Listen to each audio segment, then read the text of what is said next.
Chicken ಬಿರಿಯಾನಿಗೆ 400 gram ಈರುಳ್ಳಿ, ಹಾಗೆ 400 gram tomato, 4 ಹಸಿಮೆಣಸಿನ್ಕಾಯಿ, 1 ಹಿಡಿ ಕೊತ್ತಂಬರಿ, 1 ಹಿಡಿ ಪುದೀನ, ಹಾಗೆ ಬೆಳ್ಳುಳ್ಳಿ 50 ಗ್ರಾಮ್, ಶುಂಠಿ 100 ಗ್ರಾಮ್, 1 ಟೀ ಸ್ಪೂನಷ್ಟು ಗಸಗಸೆ, ಅದು ಪೇಸ್ಟ್ ಮಾಡಬೇಕು. ಇದು 1 kg ಅಕ್ಕಿ ನೆನೆ ಹಾಕಿದ್ದೀನಿ, 20 ನಿಮಿಷ ನೆನೆಯಲು ಬಿಡಿ. ಈಗ ಏನು ಕಟ್ ಮಾಡಿದ್ದೆ ಆ ಈರುಳ್ಳಿನ 400 ಗ್ರಾಮು ಇದಕ್ಕೆ ಹಾಕೋಣ. ಫಸ್ಟ್ ಈರುಳ್ಳಿ ಹಾಕಿ ಆಯಿಲ್ ಹಾಕಿದ್ರೆ ಎಲ್ಲ ಒಂದೇ. ಎಣ್ಣೆ ಕಾಯಬೇಕಾದ್ರೇ ಹಾಕಬೇಕು ಅಂತೇನಿಲ್ಲ. 250 ಗ್ರಾಮು ಆಯಿಲ್ ಹಾಕಿ 1 kg ಚಿಕನ್ ರೈಸ್ಗೆ. ನೋಡಿ ನಾನು ಇದೇ ಆಯಿಲೇ ಬಳಸೋದು. 1 ಗ್ರಾಮ್ ಚಕ್ಕೆ, 1 ಗ್ರಾಮ್ ಲವಂಗ, ಹಾಗೆ 1 ಗ್ರಾಮ್ ಅಷ್ಟು ಏಲಕ್ಕಿ ಹಾಕಿದ್ರೆ ಸಾಕು. ಇದಕ್ಕೆ ಮಸಾಲೆ ಅದು ಇದು ಹಂಗೆ ಹಾಕಬೇಕು ಆ ಥರ ಎಲ್ಲ ಏನಿಲ್ಲ. ತುಂಬ ಸಿಂಪಲ್ ಇದು. ಮಸಾಲೆನೇ ಜಾಸ್ತಿನೇ ಬರೋಲ್ಲ, ತುಂಬ ಚೆನ್ನಾಗಿರುತ್ತೆ.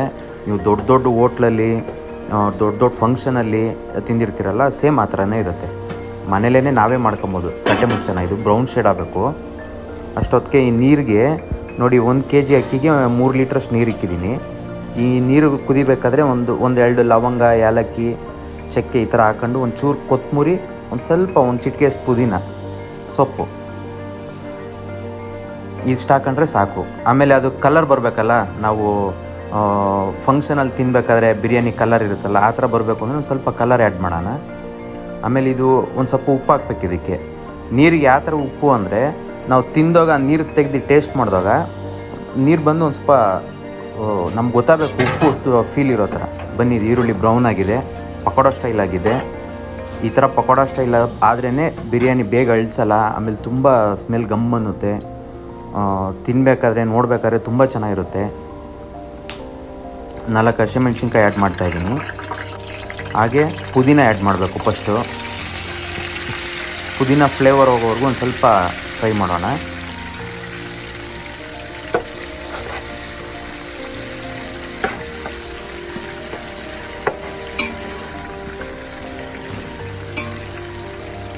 ಅದು ಈ ಥರ ನೀಟಾಗಿ ಫ್ರೈ ಮಾಡಬೇಕು. ಆ ಫ್ಲೇವರ್ ಹೋಗ್ತಾ ಇದ್ದಂಗೆ ಇದಕ್ಕೆ ನೆಕ್ಸ್ಟ್ ಏನು ಅಂದರೆ, ನೋಡಿ ಎಲ್ಲರೂ ಅಷ್ಟೇ, ಇದಕ್ಕೆ ಕರೆಕ್ಟಾಗಿ ಇವಾಗ ನೋಡಿ ಕರೆಕ್ಟಾಗಿ ಆಗಿದೆ. ಇದಕ್ಕೆ 12 ಗ್ರಾಮ್ ಅಷ್ಟು ಚಿಲ್ಲಿ ಪೌಡ್ರ್ ಆ್ಯಡ್ ಮಾಡಬೇಕು, ಅಂದರೆ 1 ಟೀ ಸ್ಪೂನಷ್ಟು. ಆವಾಗ ನಾವು ಎಣ್ಣೆಲೇ ಇದನ್ನು ಚಿಲ್ಲಿ ಪೌಡ್ರ್ ಹಾಕ್ದಾಗ ಬಿರಿಯಾನಿ ಒಳ್ಳೆ ಕಲರ್ ಬರುತ್ತೆ. ನೋಡೋದಕ್ಕೂ ತುಂಬ ಚೆನ್ನಾಗಿ ಕಾಣಿಸುತ್ತೆ. ಕೊತ್ತಂಬರಿ ಆ್ಯಡ್ ಮಾಡ್ತಾಯಿದ್ದೀನಿ, 1 ಹಿಡಿಯಷ್ಟು ಕೊತ್ತಂಬರಿ. ಇದು ಮಾಮೂಲಿ ನಿಮ್ಮ ಕೈಯಲ್ಲಿ 1 ಹಿಡಿ ಹಿಡ್ಕೊಳ್ಳಿ, ಅಷ್ಟಿದ್ರೆ ಸಾಕು, ಜಾಸ್ತಿ ಏನು ಬೇಡ. ಇದನ್ನು ಫ್ರೈ ಮಾಡೋಣ. ಆಮೇಲೆ ಸ್ಟವ್ ಹೈಯಲ್ಲಿ ಇಟ್ಬಿಡಿ, ಸ್ಲಿಮ್ಮಲ್ಲಿ ಮಡಗಿ. ಆನಿಯನ್ನು ಫ್ರೈ ಆದಮೇಲೆ ಸ್ಲಿಮ್ ಮಾಡ್ಕೊಂಬಿಡಿ. ಎಲ್ಲ ಸ್ಲಿಮ್ಮಲ್ಲೇ ಇದನ್ನು ಮಾಡ್ತಾರದು.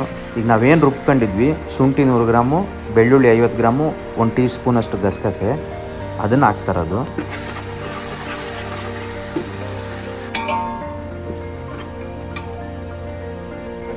ಹಾಗೆ ನಾವೇನು ಕಟ್ ಮಾಡಿದ್ವಿ ನೋಡಿ, ಈ ಥರ ರೌಂಡ್ ಶೇಪಲ್ಲಿ ಕಟ್ ಮಾಡಿ ಮಡಗಿದ್ರೆ ತುಂಬ ಚೆನ್ನಾಗಿ ಬರುತ್ತೆ. ಸಣ್ಣ ಕಟ್ ಮಾಡಿ ಆ ಥರ ಎಲ್ಲ ಮಾಡಿದ್ರೆ ಬೇಗ ಕರಗೋಗುತ್ತೆ ಟೊಮೊಟೊ. ಅದರಿಂದ ಈ ಥರ ರೌಂಡ್ ಶೇಪಲ್ಲಿ ಕಟ್ ಮಾಡಿದಾಗ ಬಿರಿಯಾನಿ ಮಾಡಿದ್ಮೇಲೂ ಒಂಥರ ನೋಡೋದು ತುಂಬ ಚೆನ್ನಾಗಿ ಕಾಣಿಸುತ್ತೆ. ಆಮೇಲೆ ಹಾಗೆ 100 ಗ್ರಾಮು ಮೊಸರು ಆ್ಯಡ್ ಮಾಡ್ತಾಯಿದ್ದೀನಿ.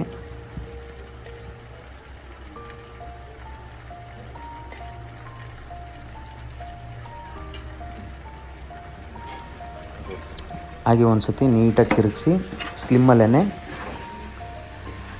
ಚೆಂದಾಗಿ ತಿರುಗಿಸ್ಬಿಟ್ಟು, ಈಗಲೇ ನೀರೆಲ್ಲ ಏನೂ ಆ್ಯಡ್ ಮಾಡಬೇಡಿ, ಚೆಂದಾಗಿ ಕೈ ಆಡಿಸಿ ತಟ್ಟೆ ಮುಚ್ಚಿಬಿಟ್ಟು ಒಂದು 2 ನಿಮಿಷ ಬಿಟ್ಟರೆ ಸಾಕು. ಅದೆಲ್ಲ ಒಂದು ಸ್ವಲ್ಪ ಚೆಂದಾಗಿ ಬೆಂದು ಒಂದು ಸ್ವಲ್ಪ ಪೇಸ್ಟ್ ಟೈಪ್ ಆಗಿರುತ್ತೆ. ನೋಡಿ ಸ್ಲಿಮ್ಮಲ್ಲೇ ಇದೆ.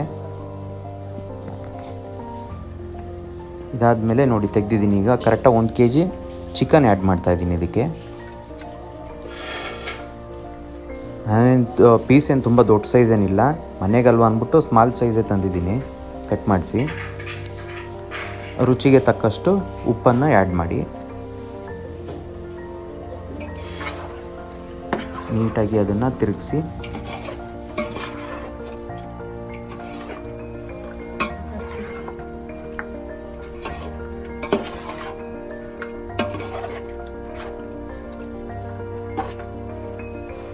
ಸತಿ ಚೆಂದಾಗಿ ತಿರುಗಿಸ್ಬಿಟ್ಟು ಆಮೇಲೆ ನೀವೇನು ಮಾಡ್ತೀರ ಅಂದರೆ ತಟ್ಟೆ ಮುಚ್ಚಿಬಿಡಿ. ಒಂದು 3 ನಿಮಿಷ, ಕರೆಕ್ಟಾಗಿ ಒಂದು 3 ನಿಮಿಷ ಬಿಟ್ಬಿಡಿ ಸಾಕು.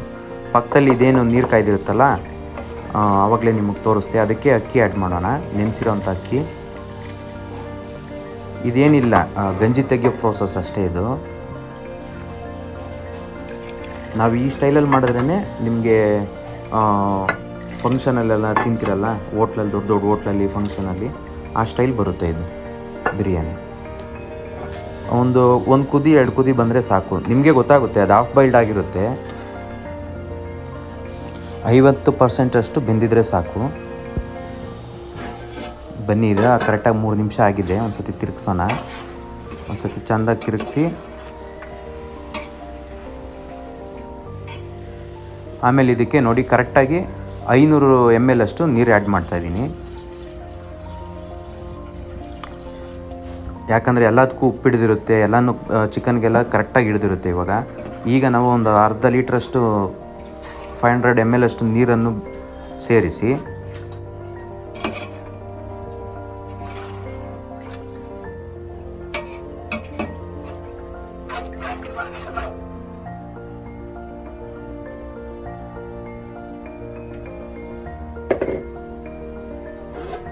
ಚೆನ್ನಾಗಿ ಒಂದು ಸತಿ ತಿರುಗಿಸ್ಬಿಟ್ಟು ಈಗ ಸ್ಲಿಮ್ಮಲ್ಲಿತ್ತು ಇಷ್ಟೊತ್ತವರೆಗೂ. ಇದನ್ನೀಗ ಐ ಮಾಡೋಣ.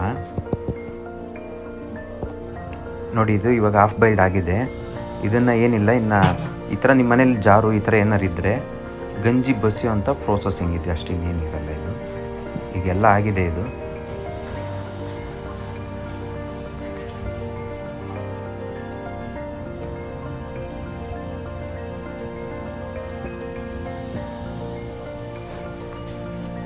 ಆಯ್ತಿದು.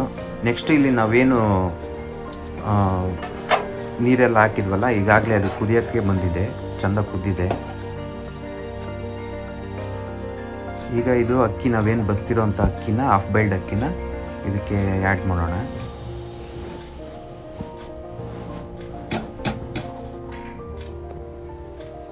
ಇದು ತುಂಬ ಸಿಂಪಲ್ ಮೆಥಡು.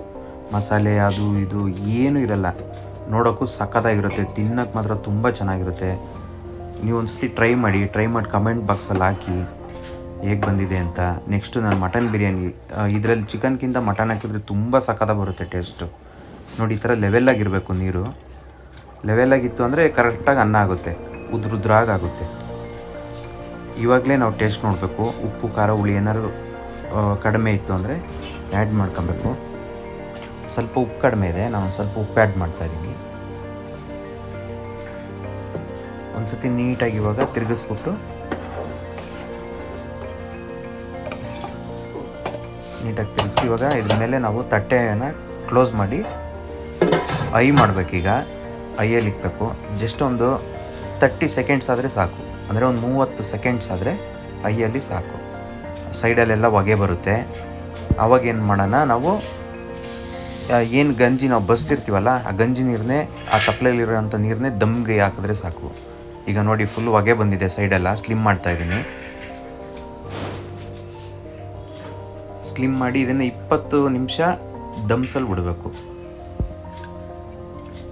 ಇದೇನಿಲ್ಲ, ಇದು ನೀವು ಹೋಟ್ಲಲ್ಲಿ, ಫಂಕ್ಷನಲ್ಲೆಲ್ಲ ಅಲ್ಲಲ್ಲಿ ಮಧ್ಯದಲ್ಲಿ ಕಲರ್ ಇರುತ್ತಲ್ಲ, ಆ ರೆಡ್ ಜೊತೆ ಒಂದು ಗ್ರೀನ್ ಕಲರು, ಆ ಥರ ಪ್ರೋಸೆಸಿಂಗ್ ಅಷ್ಟೇ. ಒಂದು ಚೂರು ನೀರಿಗೆ ಒಂದು ಸ್ವಲ್ಪ ಕಲರ್ ಹಾಕಿ ದಮ್ಮಿಂದ ಇಳಿಸ್ಬೇಕಾದ್ರೆ ಅದನ್ನು ಆ್ಯಡ್ ಮಾಡೋದು. ಈಗ ಆಯಿತು, ಟೈಮು 20 ನಿಮಿಷ ಆಗಿದೆ. ಇಳಿಸ್ತಾ ಇದ್ದೀನಿ. ನೋಡೋಣ ಬನ್ನಿ ಹೇಗಾಗಿರುತ್ತೆ ಅಂತ. ಸೈಡಲ್ಲೆಲ್ಲ ಏನಾದ್ರು ನೀರಿತ್ತು ಅಂದರೆ ಇನ್ನೊಂದು 5 ಮಿನಿಟ್ಸ್ ದಮ್ ಹಾಕಬೇಕಾಗುತ್ತೆ. ಏನಿಲ್ಲ ಅಂದಾಗ ಗೊತ್ತಾಗ್ಬಿಡುತ್ತೆ ನಮಗೇನೆ. ಅವಾಗ ಅನ್ನ ಏನಾರು ಮುಳ್ಳಕ್ಕಿ ಬಿದ್ದಿದ್ರೂ ತಲೆ ಕೆಡಿಸ್ಕೊಂಬೇಡಿ. ಏನು ಅದು ಗಂಜಿ ನೀರು ಇರುತ್ತಲ್ಲ, ತಿರ್ಗಾ ಅದನ್ನು ಒಂದು ಸ್ವಲ್ಪ ಆ್ಯಡ್ ಮಾಡಿ ತಿರುಗಿಸ್ಬಿಟ್ಟು ತಿರ್ಗಾ ದಮ್ಸ್ ಹಾಕ್ಬೋದು. ನೋಡಿ ಎಷ್ಟು ಪರ್ಫೆಕ್ಟಾಗಿದೆ. ಸ್ಮೆಲ್ಲಂತೂ ಸಿಕ್ಕಾಪಟ್ಟೆ ಸ್ಮೆಲ್ಲು, ಘಮ್ಮಂತ ಇದೆ. ಅಕ್ಕಪಕ್ಕದಲ್ಲೆಲ್ಲನೂ ಅಷ್ಟು ಸ್ಮೆಲ್ ಹೋಗ್ತಾಯಿದೆ. ನೋಡಿ, ಇದನ್ನು ಈ ಥರ ಕಲ್ಲರು ಏನು ಕಲಿಸಿದ್ವಲ್ಲ ಗ್ರೀನು, ಅದನ್ನು ಹಾಕ್ತಾಯಿದ್ದೀನಿ. ಅವಾಗ ತಿನ್ನಬೇಕಾದ್ರೆ ನೋಡೋದಕ್ಕೆಲ್ಲ ತುಂಬ ಸಖತ್ತಾಗಿರುತ್ತೆ ಇದು. ನೋಡಿ, ಜಾಸ್ತಿ ಮಸಾಲೆನೇ ಇಲ್ಲ. ನಾನು ಏನು ಮಾಡಿದೆ ಇಷ್ಟೇ ಇದೆ ಬಿರಿಯಾನಿ ಮಸಾಲೆ. ಅದು ಇದು ಎಲ್ಲ ಏನೇನೋ ಮಸಾಲೆ ಎಲ್ಲ ಆ್ಯಡ್ ಮಾಡಬೇಡಿ, ಚೆನ್ನಾಗಿರಲ್ಲ ಅದು. ತುಂಬ ಸಿಂಪಲ್ ಆಗಿರುತ್ತೆ ಇದು. ಈಗ ಇದನ್ನು ಟೇಸ್ಟ್ ಮಾಡಿಬಿಟ್ಟು ಹೇಳ್ತೀನಿ ಹೇಗಿದೆ ಅಂತ. ತುಂಬ ಬಿಸಿ ಇದೆ ನೋಡಿ, ಹೇಗೆ ಉದುರುದ್ರಾಗಿದೆ. ವಾವ್, ತುಂಬ ಸೂಪರಾಗಿದೆ. ನೀವು ಟ್ರೈ ಮಾಡಿ, ಕಮೆಂಟ್ ಬಾಕ್ಸಲ್ಲಿ ಹಾಕಿ. ಹಾಗೇ ಈ ಚಾನಲ್ನ ಸಬ್ಸ್ಕ್ರೈಬ್ ಮಾಡಿ. ಧನ್ಯವಾದಗಳು.